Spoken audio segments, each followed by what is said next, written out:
En toute vérité, 11h midi sur Sud Radio, Alexandre Devecchio. En toute vérité, chaque dimanche entre 11h et midi sur Sud Radio, sécurité, économie, numérique, immigration, écologie. Pendant 1 heure chaque semaine, nous débattons sans tabou des grands enjeux pour la France d'aujourd'hui et de demain. Cette semaine, nous avons le plaisir de recevoir le philosophe Pascal Bruckner, auteur de nombreux livres cultes, Le sanglot de l'homme blanc, La tyrannie de la pénitence, Un racisme imaginaire, La querelle de l'islamophobie. Son nouvel essai, Le sacre des pantoufles, du renoncement au monde, est paru cette semaine aux éditions Grasset. Ce n'est pas la tyrannie sanitaire qui nous menace, mais la tyrannie sédentaire, écrit-il. Selon Bruckner, les Occidentaux ont pris goût au confinement et sont tentés par la grande démission ou le grand renoncement face aux défis qui s'imposent à eux. Face au réchauffement climatique, au retour des pandémies, à la menace terroriste, allons-nous nous replier sur notre cocon, vivre une vie connectée mais enchaînée? Le monde d'après sera-t-il un monde d'assistés et de trouillards dont l'emblème sera la pantoufle et la robe de chambre? Tout cela est-il le symptôme d'une grande fatigue de la civilisation occidentale? Tout de suite les réponses de Pascal Bruckner en toute vérité. En toute vérité sur Sud Radio, Alexandre Devecchio. Pascal Bruckner, bonjour. Bonjour Alexandre. Merci d'être avec nous sur Sud Radio, en toute vérité. On va évoquer avec vous votre nouveau livre, Le sacre de la pantoufle, aux éditions Grasset. Pourquoi ce titre, Le sacre de la pantoufle? On va tous rester chez nous en pantoufle et en robe de chambre, c'est ça l'avenir de l'humanité? Oui, alors le sacre des pantoufles, parce que pendant le confinement, j'avais entendu une chroniqueuse sur France Culture. Il était 10h du matin et on lui disait « Mais comment vous êtes habillée ?» Donc elle parlait de chez elle. Elle disait « Je suis toujours en pyjama ». Et je me suis dit donc que le pyjama était devenu peut-être un objet politique, en tout cas un objet symbolique. Et la pantoufle, parce qu'effectivement, quelle que soit la manière dont on la porte, la pantoufle n'est pas un signe d'héroïsme ou de conquête, c'est plutôt un signe de retrait. Même si nous en avons tous chez nous et que c'est très important pour garder les pieds au chaud l'hiver ou l'été, mais il me semble que, contrairement à ce qu'on pouvait penser lors du premier confinement, c'est-à-dire on avait tous hâte qu'il se termine pour aller enfin vers la liberté, d'abord un certain nombre de Français ont aimé rester chez eux.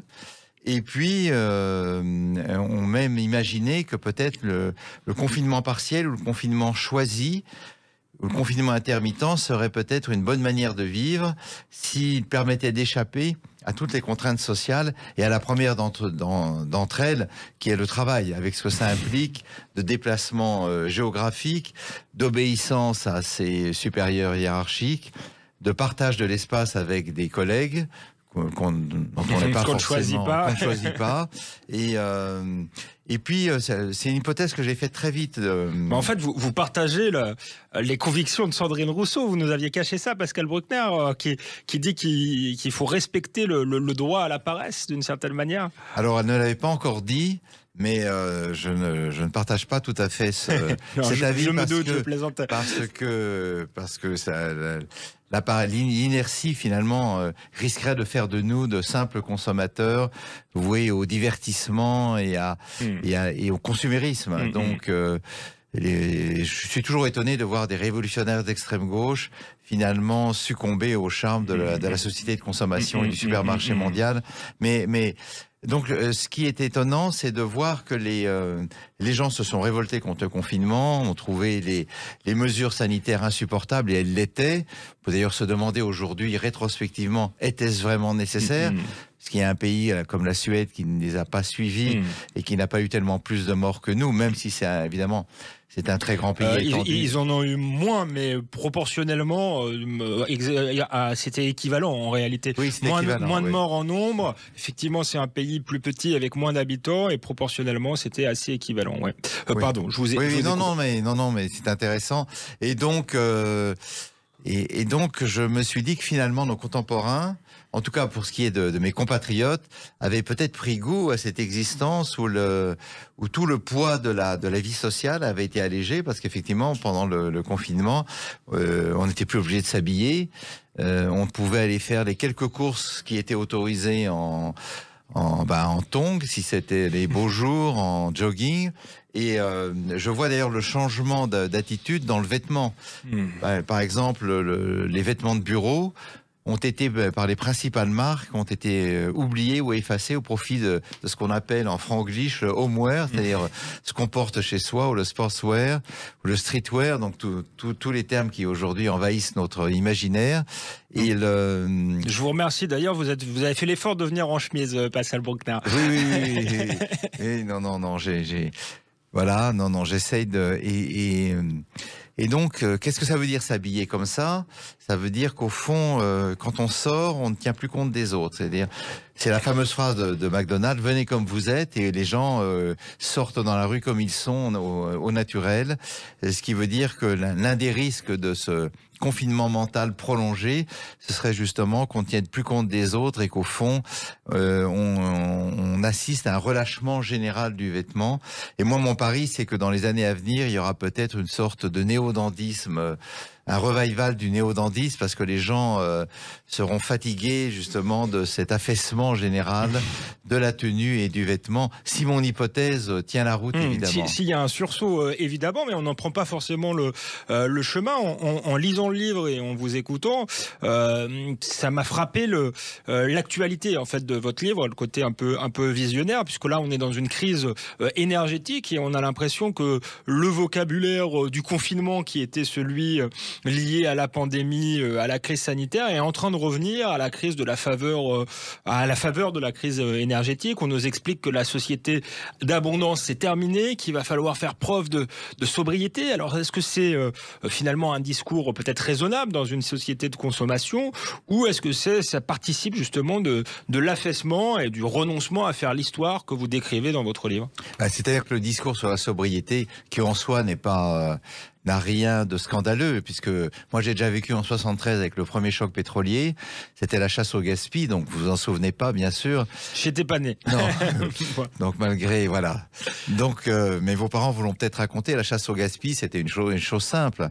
C'était effectivement faire un minimum d'économie. Et puis pour ceux qui ont été comme moi, alors, élevés dans l'après-guerre, dans les familles, si on n'était pas né avec une cuillère en argent, l'électricité c'était un bien rare, donc on l'éteignait, on rapiéçait les vêtements. Moi je me souviens très bien de cela, les sous-vêtements, les pulls, les chemises, les pantalons, et la nourriture n'était pas achetée. Le pain était sacré. Il y avait une sorte de sacralité du pain parce que effectivement c'était les traditions chrétiennes, et on faisait du pain perdu. Bref.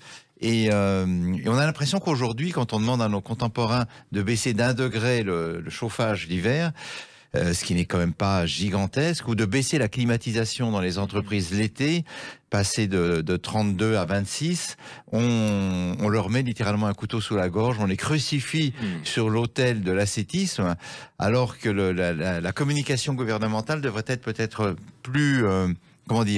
plus modeste dans sa formulation. Parler de fin de l'abondance, c'est du délire. Ça ne veut rien dire. Ce ne sera pas la fin de l'abondance. Ce sera juste une meilleure utilisation des ressources existantes. Mais on continuera à rester un pays relativement riche par rapport au reste du monde. Certes, et dans votre livre, vous fustigez les déclinismes, mais peut-être que si ça agace une partie des Français, c'est que ça apparaît comme un symptôme du déclin. Également, on avait quand même cette énergie qui était le nucléaire, qui nous permettait d'être indépendants, de payer l'électricité assez peu cher. Et aujourd'hui, on nous explique qu'on va fermer les universités 15 jours de plus pour faire des économies d'énergie. Et là, ça peut apparaître effectivement comme une forme d'affaissement ou de confinement, de repli que vous décrivez dans oui, alors votre là, livre. Évidemment, c'est une erreur énorme des gouvernements. Alors ça a commencé avec Ségolène Royal qui, dans son programme, je crois que c'était en 2007, voulait affaiblir la part du nucléaire dans le mix électrique. Et puis ça a été repris par Hollande et malheureusement repris par Macron, qui était anti-nucléaire dans son premier quinquennat et qui a tout d'un coup reçu la lumière à la fin de son premier quinquennat, il y a 1 an. Et donc on a fermé Fessenheim, ce qui était une faute. Et là c'est très curieux parce qu'on voit bien que les pro-nucléaires rencontrent les productivistes du Parti communiste et de la CGT, et qui, pour des raisons syndicales et pour des raisons aussi de progrès social, étaient favorables favorable au nucléaire. Et donc, effectivement, nous payons non pas la guerre en Ukraine, parce que ça c'est un prétexte, nous payons les erreurs du gouvernement et toute sa politique très ambiguë vis-à-vis d'EDF qui a dû en quelque sorte supporter le poids de décisions absurdes. Alors bon, on aura peut-être de nouvelles centrales nucléaires d'ici quelques années, mais enfin il va falloir utiliser les nôtres jusqu'à leur épuisement. Et quand on voit ce qui passe en Ukraine avec des centrales qui défient toutes les normes de sécurité et qu'elles continuent à fonctionner, on se dit que bon, les nôtres, à mon avis, sont quand même assez sûrs. Mais oui, voilà, tout ça est un résultat de mauvaises décisions que l'on paye très cher. Merci Pascal Bruckner d'être avec nous sur Sud Radio en toute vérité. Après la pause, on continue d'évoquer avec vous votre nouvel essai, Le Sacre des pantoufles du renoncement au monde, qui vient de paraître aux éditions Grasset. Demain, serons-nous tous des assistés? Vous nous direz cela après une courte pause. En toute vérité, 11h midi sur Sud Radio, Alexandre Devecchio. Nous sommes de retour sur Sud Radio en toute vérité avec le philosophe Pascal Bruckner. Il nous parle de son nouvel essai, Le Sacre des pantoufles du renoncement au monde, qui vient de paraître aux éditions Grasset. Alors Pascal Bruckner, dans ce livre, vous expliquez qu'on est rentré dans une société finalement un peu du grand renoncement, de la grande démission. C'est d'actualité, on le voit avec le travail, les gens ont du mal à revenir au travail. Vous expliquez aussi que c'est un peu lié au confinement, que finalement une partie des Français sont devenus addicts à ce confinement contre toute attente. Mais est-ce qu'on peut vraiment attribuer cela qu'au confinement? Est-ce que finalement c'était pas aussi une culture française qui existait? Voilà, dans le discours politique, beaucoup fustigent, qui considèrent comme une forme d'assistanat qui est aujourd'hui privilégié par rapport à un discours sur le mérite, par exemple. Oui, alors il y a deux et le travail. Il y a deux phénomènes. Le premier, c'est qu'effectivement, depuis le début du 21e siècle, nous assistons à une avalanche de calamités. Alors, ça a commencé avec le 11 septembre 2001, donc qui ouvrait l'ère du terrorisme islamiste mondial. Ensuite, il y a eu le réchauffement climatique auquel on a été peu à peu acclimaté, surtout en 2003, qui était l'année la plus chaude en France, et les 15 000 morts de personnes âgées. Et puis ensuite, c'était la pandémie, la guerre en Ukraine, et on a l'impression que comme les maladies à partir d'un certain âge, ces calamités-là ne se succèdent pas, elles s'accumulent. Et je reprends un mot de Churchill à propos des Balkans. Aujourd'hui, en 2022, nous subissons plus d'histoires que nous ne pouvons en digérer. Alors, tout ça, et on voit bien, je crois qu'hier, un sondage est paru dans le Parisien libéré, enfin il y a quelques jours, disant que les Français étaient profondément déprimés parce qu'il n'y avait que des mauvaises nouvelles. Et effectivement, nous ne recevons que ça. Donc ça donne une ambiance de déprime générale à laquelle effectivement les gens sont tentés de réagir en se disant bon, vu l'incertitude du monde, il serait peut-être plus prudent de rester chez soi. Deuxième phénomène que vous avez signalé dans votre question, c'est que depuis la fin du XXe siècle, j'ai du mal à dire fin du XXe siècle, parce que je suis vraiment resté un enfant de ce siècle. Depuis la fin du XXe siècle, on voit que toute une partie de la gauche se détache du credo progressiste. Le progressisme et la gauche ont divorcé depuis 20 ou 30 ans et nous explique que le travail était finalement une aliénation, que la croyance marxiste et socialiste dans les vertus de l'émancipation grâce au travail sont un leurre, et qu'en réalité, il faut passer petit à petit à la semaine de 4 jours, et pourquoi pas à la semaine de 20 heures, de 15 heures. Et alors, ils rejoignent un livre que j'ai lu il y a 2 ans, c'est Le droit à la paresse de Paul Lafargue, qui était le gendre de Karl Marx, qu'il a écrit en 1880 et quelques, et dans lequel il explique que grâce au développement des machines, les hommes ne travailleront plus que 3 heures par jour et le reste du temps, ils se divertiront et ils monteront des spectacles pour se moquer de la société capitaliste. Lafargue était lui-même un communiste révolutionnaire, mais en total antagonisme avec son beau-père. Et ce dégoût du travail, cette critique du travail, très présente dans les courants libertaires, est en train de faire un triomphe à gauche. Alors vous avez cité Sandrine Rousseau au début de l'émission, et alors dans ce dégoût du travail, il y a plusieurs facteurs qui se rassemblent. Il y a d'abord la malédiction biblique du travail. Le travail, c'est lié au péché originel et donc l'homme devra travailler à la sueur de son front. Il y a une malédiction aristocratique. Effectivement, dans l'Ancien Régime, les aristocrates répugnaient au travail qui était laissé aux manants, aux serfs et puis aux bourgeois, les bourgeois qui eux s'enrichissaient. Et et puis il y a je dirais le troisième versant contemporain, c'est qu'au fond l'idée de travailler pour gagner sa vie est une idée répressive et l'État ou la société devrait payer chacun d'entre nous pour toucher un revenu universel de la naissance à la mort et au fond pour récompenser le simple fait que nous soyons nés.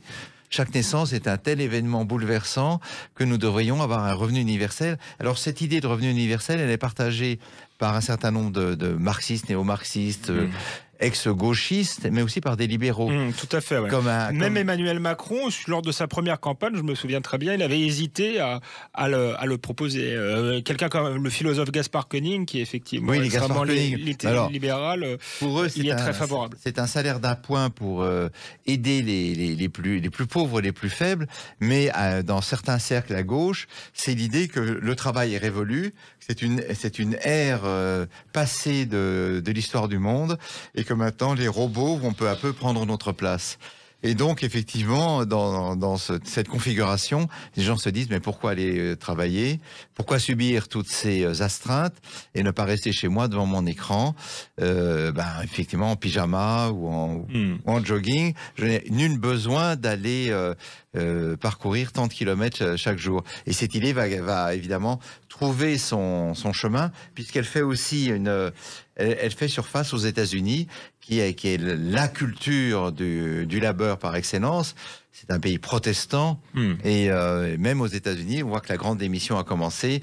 Alors il faut être très nuancé, parce que pour beaucoup de salariés, c'est une manière de faire pression sur les employeurs et d'avoir de meilleurs salaires. Alors on peut espérer que ça débouchera sur une négociation en force. Effectivement, les très bas salaires en France étant la règle, les gens n'ont peut-être pas forcément envie de perdre leur vie à la gagner, comme on disait dans les années 60. Mais en tout cas, je crois que le travail tel que nous l'avons connu a sans doute vécu. C'est un changement fondamental. Il faut y réfléchir et comment rendre le travail séduisant aux gens autrement que par l'incitation salariale, parce qu'effectivement, si tout le monde se tourne les pouces, je ne vois pas comment l'État va pouvoir verser des milliards de revenus universels chaque année. On parlait de Sandrine Rousseau. Alors, je ne veux pas trop lui faire de pub, mais je la trouve assez effrayante. Et quand j'ai lu, en lisant votre livre, on se dit, dis donc, c'est vraiment son triomphe, parce que vous expliquez que cet affaissement, cette grande démission va de pair avec une perte du désir et avec les injonctions néo-féministes de MeToo. Alors, est-ce que vous pouvez nous expliquer comment cette grande démission va de pair avec une certaine forme de puritanisme, si je vous ai bien lu? Oui, alors ce que j'appelle la banqueroute érotique de l'Occident, elle a commencé au début du siècle. Elle a même commencé à la fin de ce qu'on a appelé à tort la révolution sexuelle dans les années 90. Et c'est cette idée finalement que les promesses de l'émancipation du désir n'ont pas été tenues. Tout simplement parce que entre le désir et son accomplissement, il y a aussi des choses plus complexes. Il y a le consentement de l'autre, il y a le sentiment amoureux, il y a les intermittences du cœur, comme disait Marcel Proust. Donc les choses ne sont pas aussi simples que certains l'avaient cru dans les années 70-80. Et alors à cela se sont rajoutés d'autres obstacles. D'abord le sida. Le sida a été quand même un frein très brutal au désir, avec la mort de centaines de milliers de jeunes gens et jeunes femmes. Et puis le Covid. Le problème du Covid, c'est que un simple baiser peut vous envoyer à l'hôpital, ou en tout cas vous envoyer au lit pendant de nombreux jours, puisqu'au moins avec le sida, on savait comment le freiner, un préservatif. Mais là, le souffle de l'autre peut vous contaminer. Et puis, effectivement, il y a deux autres facteurs que j'identifie dans le livre. D'abord, il y a la toute-puissance de la pornographie chez les jeunes. Et la pornographie, qu'est-ce que c'est? C'est une maîtresse d'école. C'est une maîtresse d'école qui dit, ben voilà, face à une jeune jeune femme ou un jeune homme, tu dois faire comme ça. Tu dois enchaîner toutes sortes de séquences érotiques et tu n'as pas le droit de faire autrement, sinon parce que sinon t'es nul, tu n'es pas à la hauteur. Et je pense que pour des adolescents, garçons ou filles, c'est terriblement intimidant de se dire que face à un corps inconnu qui nous trouble et qui en même temps nous terrorise, on doit absolument se jeter sur les parties intimes de l'autre à la manière dont on l'a vu dans un film érotique. Et puis troisième chose, c'est effectivement les injonctions de MeToo. Là encore, si j'avais 16 ans aujourd'hui, l'idée que face à l'étrangeté d'un être qu'on désire, il faut courtiser le consentement, le courtiser dans toutes les étapes de l'étreinte, je pense que ça peut glacer un certain nombre de garçons et de filles. Les garçons, parce que si on leur explique que l'hétérosexualité et le corps masculin est un corps brutal, violent, et que le pénis est une arme de destruction massive. Et les filles, si on leur explique que toute étreinte hétérosexuelle avec un garçon est un viol en puissance. Alors, imaginez déjà la somme d'obstacles qu'il faut surmonter quand on est jeune. C'est vrai que la sexualité est vécue un peu comme à la fois un plaisir immense et une angoisse terrible, mais si en plus on doit répondre à toutes ces injonctions, et donc ça explique ce que le Monde appelait cet été, j'ai été étonné de lire ça dans ce journal, mais enfin on trouve de tout dans le monde, la récession sexuelle de la jeunesse. Alors l'article attribuait ça à la volonté de ne pas faire comme les aînés, de ne pas obéir aux injonctions du mari, mais en fait c'est une terreur devant le sexe et un renoncement global. Merci Pascal Bruckner. On évoque avec vous sur Sud Radio dans En toute vérité votre dernier livre, Le sacre des pantoufles. On continuera à en parler après la pause. On se demandera aussi si les idéologies du déclin ou de l'apocalypse que vous décrivez dans le livre sont finalement des idéologies qui encouragent le renoncement. C'est un peu votre thèse, ou ça peut être aussi des appels à se battre. Donc voilà, vos réponses après une courte pause. Merci Pascal Bruckner. En toute vérité, 11h midi sur Sud Radio, Alexandre Devecchio. Nous sommes de retour sur Sud Radio en toute vérité avec notre invité, le philosophe Pascal Bruckner, qui nous parle de son nouvel essai, Le sacre des pantoufles, un livre qui explique que finalement nous avons pris goût au confinement, que peut-être l'homme occidental nouveau est un homme recroquevillé sur lui-même, Pascal Bruckner. Est-ce qu'il y a un lien entre cette évolution que vous décrivez, qu'on constate aussi dans l'actualité avec ce qu'on appelle la grande démission, et l'évolution technologique? Est-ce que d'une certaine manière, le monde connecté est un monde qui fait un individu enchaîné? Oui, d'une certaine façon, parce que si on avait dit à l'homme du Moyen-Âge qu'il devait rester dans sa chambre, alors il y avait déjà des moines à l'époque, qui vivaient, mais qui offraient leur vie à Dieu. Et si on l'avait dit qu'il devait rester dans sa chambre, il aurait quand même connu une période de gros ennuis. D'abord parce que les maisons étaient très simples, froides, inhospitalières, trop chaudes l'été, trop froides l'hiver, mais surtout qu'il n'avait pas toutes ces distractions que nous avons aujourd'hui. Or, ce qu'a montré là aussi le confinement, on le savait déjà, mais il l'a illustré sur le plan mondial, c'est à quel point le fait d'avoir pas simplement la télévision, mais une connexion universelle, les portables, nous permettent de rester chez nous en restant liés au monde. Donc nous n'avons plus besoin de sortir, puisque le monde vient à nous. Il vient à nous dans toutes les langues. Si on a des appareils particulièrement puissants, on peut capter toutes les chaînes de télévision, on peut avoir les films chez soi. Cela explique par exemple pourquoi depuis un an, la fréquentation des cinémas baisse considérablement, celle des théâtres est en crise aussi, le spectacle vivant. Et beaucoup de gens se disent à quoi bon sortir pour un film que je n'ai pas vu encore et qui sera peut-être mauvais. Et donc là, il y a une sorte d'arbitrage entre l'intérêt pour le spectacle présenté et le confort du chez-soi. Parce que chez soi, si on n'aime pas un film sur une chaîne ou sur Netflix ou d'autres sites, on change tout simplement. Et donc la tentation du repli, du retour dans les pénates, c'est même plus un retour, on n'en sort plus, et est devenue très forte. Et quand je dis retour dans les pénates, ça peut être aussi la maison de campagne, parce qu'en fait, un petit village à 200 km de Paris ou en plein centre de la France, c'est aussi une forme de repli, comme les ZAD, les zones à défendre de nos amis les zadistes. Là aussi, ce sont des gens qui s'enferment sur la communauté et toutes ces attitudes ont un point commun. C'est le triomphe du survivalisme. Quand les survivalistes sont apparus à la fin du siècle dernier, d'abord, surtout aux États-Unis, on s'est dit c'est des dingos, c'est des malades mentaux, ils attendent la fin du monde.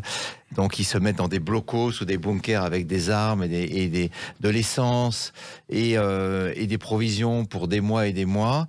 Et on les a regardés comme des gens totalement exotiques. Mais en réalité, le survivalisme est aujourd'hui une des philosophies les mieux partagées par tous, parce qu'on pense toujours dans l'échéance d'une fin possible du monde tel que nous le connaissons. Et vous avez une multiplication de séries et de films qui sont sortis là-dessus, dont une série que j'aime beaucoup personnellement qui s'appelle les Walking Dead, qui dure depuis 12 ans, qui effectivement c'est la fin, les États-Unis sont morts et le territoire se partage entre une poignée de survivants qui s'entretuent sous la menace de zombies. Donc tout ça, c'est plutôt très bien fait. Mais là, ce que l'on regardait... C'est pas très réjouissant, mais effectivement, c'est très efficace. Non, mais souvenez-vous de La Route de Cormac McCarthy. C'est un très beau livre, un très beau film.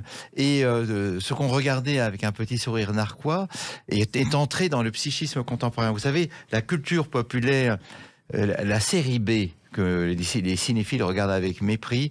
Et en fait, elle annonce ce qui va se passer. Dès les années 90, il y avait des films sur la fin du monde, le jour d'après et tout ça. Et là, tout le monde ricanait. Ben, ça y est, on est dedans. Donc, il faut interroger la culture populaire. C'est d'ailleurs ce que font toutes les armées du monde.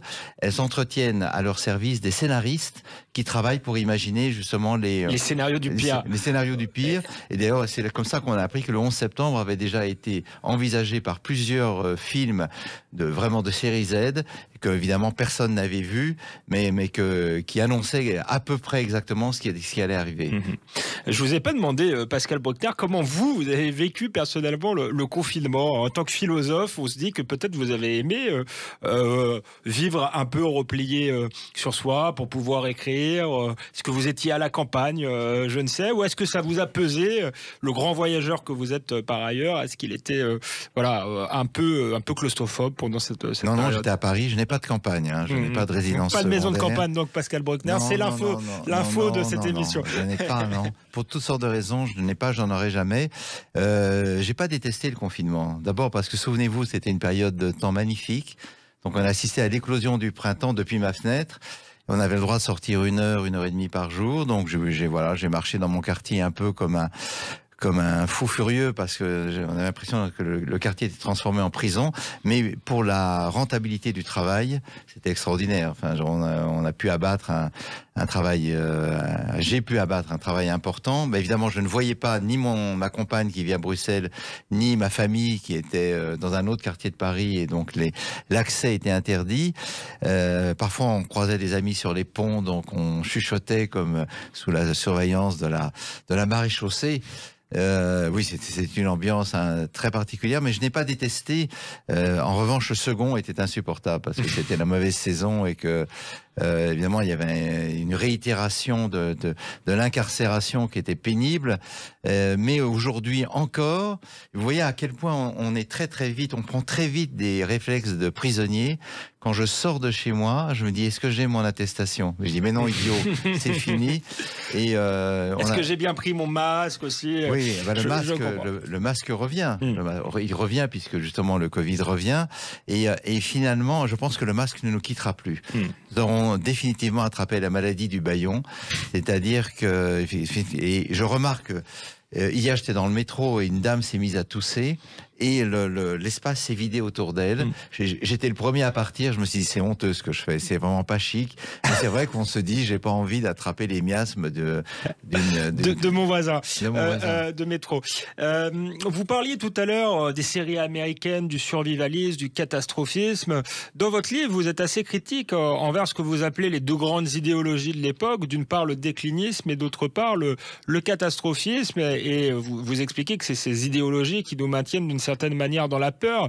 Mais est-ce que dire les menaces qui sont réelles quand même, vous les avez citées, entre le 11 septembre, la pandémie, la guerre en Ukraine dont on parlera peut-être, on vit effectivement une époque de retour de l'histoire. Être réaliste vis-à-vis de ces menaces-là, ça peut sonner aussi comme un appel à se défendre, à prendre des mesures, un appel à l'action. Donc, est-ce que une partie au moins des déclinistes ou de ceux qui sonnent l'alerte sur le réchauffement climatique ne sont pas tout simplement des lanceurs d'alerte plutôt que des marchands de peur?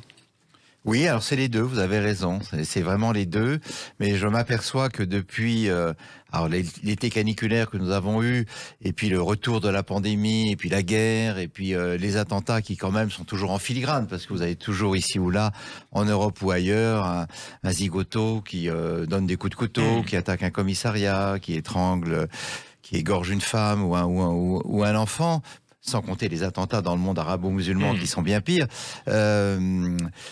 Petit à petit, sous le poids de ces mauvaises nouvelles, les gens se disent oui, il y a sans doute des solutions, mais quand même la principale solution, c'est d'avoir une conception raisonnable de l'effroi et donc de se protéger. Et alors la protection est tout à fait nécessaire. La prudence me paraît une vertu essentielle, mais ce que je redoute et ce que je constate, c'est que très souvent, au nom de la prudence, on finit par casser tout ressort réformateur ou toute espérance de progrès, et on se dit, eh bien, il faut se retrancher derrière les forteresses, soit les frontières nationales, soit les frontières du chez-soi, et quand même le discours, notamment en ce qui concerne le réchauffement climatique, le discours, c'est même pas un discours alarmiste, c'est un discours de panique en permanence. Moi, j'écoute la radio toute la journée parce que je suis accro aux nouvelles comme vous et la télévision, mais on annonce que des mauvaises nouvelles. Et par exemple, sur le réchauffement climatique, personne ne dit, il a fallu que je lise ça sur le site d'un ami américain qui est écologiste, que la grande barrière de corail d'Australie, que l'on annonçait perdue pour toujours, va mieux, que la couche d'ozone que l'on annonçait trouée pour toujours, c'est reconstituée. Et donc, on a l'impression que pour alerter les gens sur les périls du jour, on ne doit que les accabler d'annonces terrifiantes, et alors on les prive du moyen d'agir, puisque si les annonces sont terrifiantes, ça veut dire qu'on est impuissant. Nous sommes des petits êtres face à un changement climatique inexorable, et alors la seule chose qui est demandée à chacun, ce n'est pas d'entreprendre, ce n'est pas de décider de faire quelque chose collectivement, c'est de se priver individuellement. Et là, on rentre dans tout le néo-ascétisme vert, qui est un néo-ascétisme, on vous explique. Alors, il y a toutes les familles des catastrophistes. Ça va d'Yves Cochet qui veut abolir la voiture et rétablir les haras de chevaux pour aller donc sur l'autoroute du Sud en carriole à cheval. Et là, je ne plaisante pas. C'est des arguments très sérieux qu'il nous présente aux catastrophistes comme Pablo Servigne, Adrien, je ne me souviens plus de son nom, Brault, le physicien, qui a invectivé les patrons au dernier congrès du MEDEF, ou alors Dominique Bourg, notre philosophe suisse qui nous annonce la fin du monde et qui voudrait absolument que nous nous serrions la ceinture. Et donc, quand on n'a pas de projet politique pour contrer le réchauffement climatique, on dit à chacun, tu vas payer. Tu vas payer, tu as trop joui. C'est vraiment le vieux discours pétiniste recyclé au nom de la terre. Tu as trop joui, tu vas payer.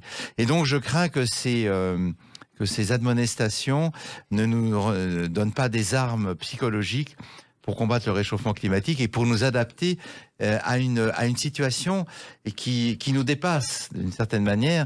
Et donc l'adaptation, c'est ce que font déjà d'ailleurs un certain nombre de pays du Sud, l'Inde, la Chine, les Africains. Ils connaissent la misère, le sous-développement.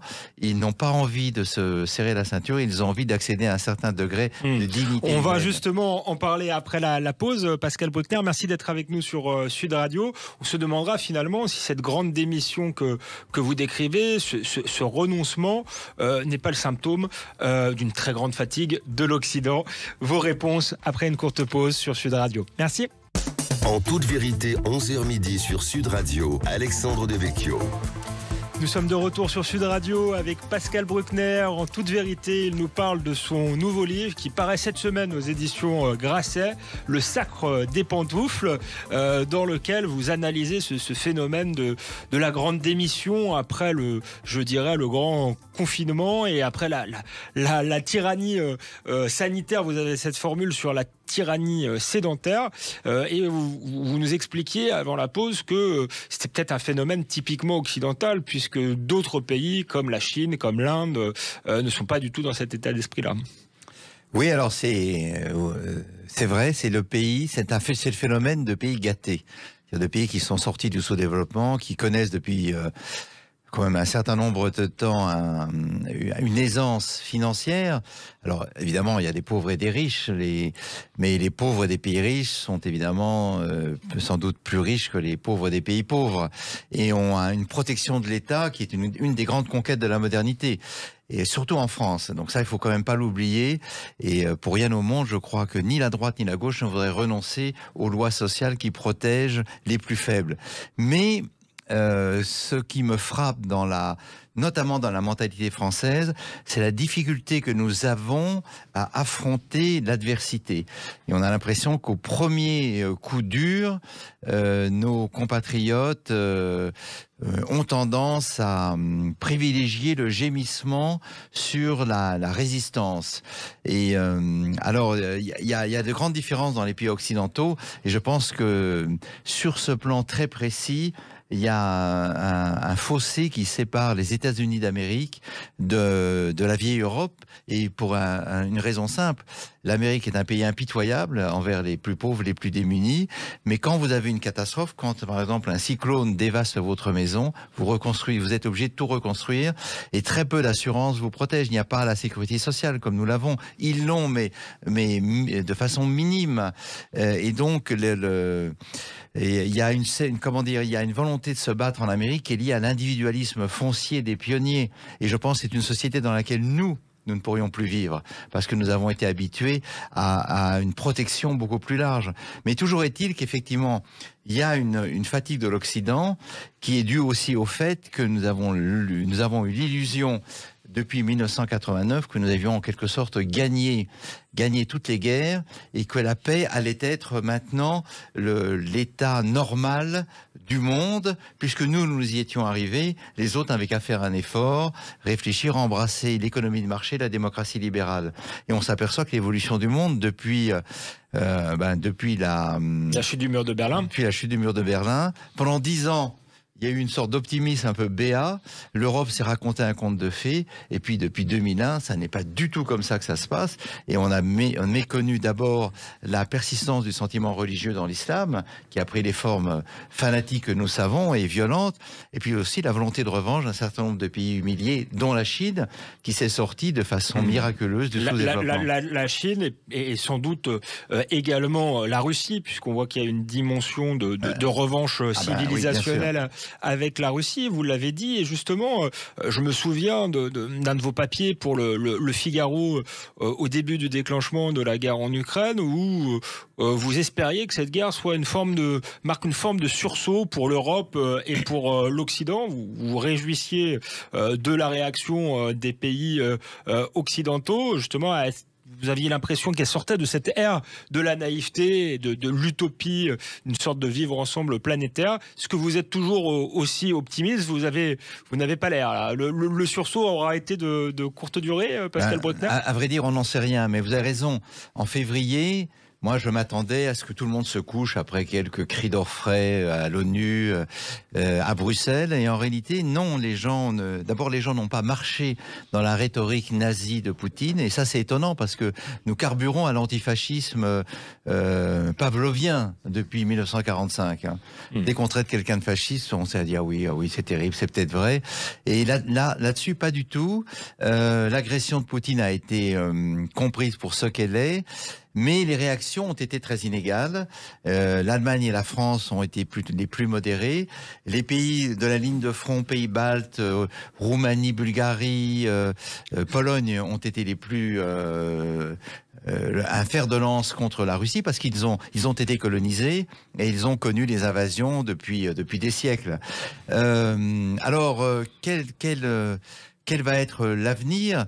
Je remarque dans nos démocraties prospères et un peu fatiguées, oui, il y a une fatigue historique, des peuples qui ont connu trop d'histoire et qui là aussi succombent un peu sous le poids des événements. Nous cherchons toutes les diversions possibles pour oublier l'actualité. Et moi, ce qui m'a frappé, je fais une petite parenthèse, c'est la mort de la reine a été un divertissement au sens pascalien extraordinaire. On a l'impression que les Français disaient, pouvez-vous nous prêter votre reine encore 15 jours, qu'on n'entende pas parler de la crise énergétique? Est-ce que c'était pas une nostalgie de la puissance aussi? Alors c'est aussi une nostalgie de la puissance, c'est une nostalgie aussi des rites.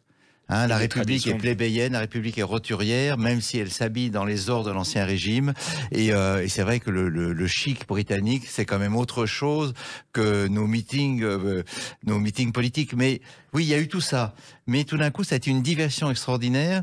Et là, nous nous retrouvons tout nus face à nos problèmes.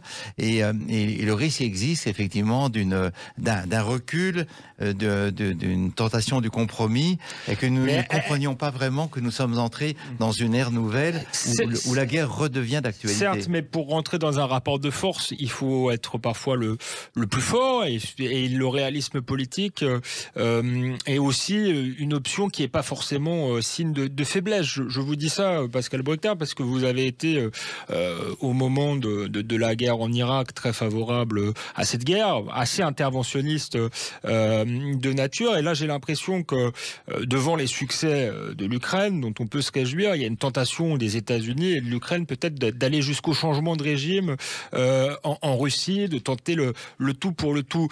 Est-ce que malgré tout, il n'y a pas un risque qu'on n'apprenne pas des erreurs du passé? Est-ce que, d'une part, face à un adversaire qui cette fois a la bombe nucléaire, c'est prendre un risque tout de même, sans être catastrophiste moi-même, aller vers un conflit nucléaire et aller vers un futur de série américaine, c'est peut-être pas souhaitable. Et même dans l'option où on arriverait à faire tomber Vladimir Poutine, on aurait un pays en guerre civile, une Russie en guerre civile, ce qui serait encore plus problématique que l'Irak ou la Libye, par exemple. Est-ce que c'est quelque chose que vous mesurez, vous qui êtes un fervent interventionniste, on peut le dire? Alors non, je ne suis pas un fervent interventionniste. Sur l'Irak, j'ai dit que ça avait été une erreur. Je l'ai dit dans le Figaro un an après. Je n'étais pas favorable à une intervention en Syrie. Alors peut-être avons-nous commis une erreur parce que là, les Russes ont pris le dessus. Mais non. Je pense que le réalisme, c'est bien de mesurer les forces en présence. Mais là, ça n'est pas les États-Unis qui interviennent. Ils interviennent à travers une nation en armes. Et moi, mon pari, c'est que l'Ukraine, qui a aujourd'hui et qui va avoir l'armée la plus puissante d'Europe, est précisément cette nation qui a réveillé l'Amérique de son isolationnisme. Les Américains ont perdu toute leur guerre depuis à peu près 30 ans. Ils étaient en état de débâcle absolu à Kaboul, souvenez-vous, c'était il y a à peine un an.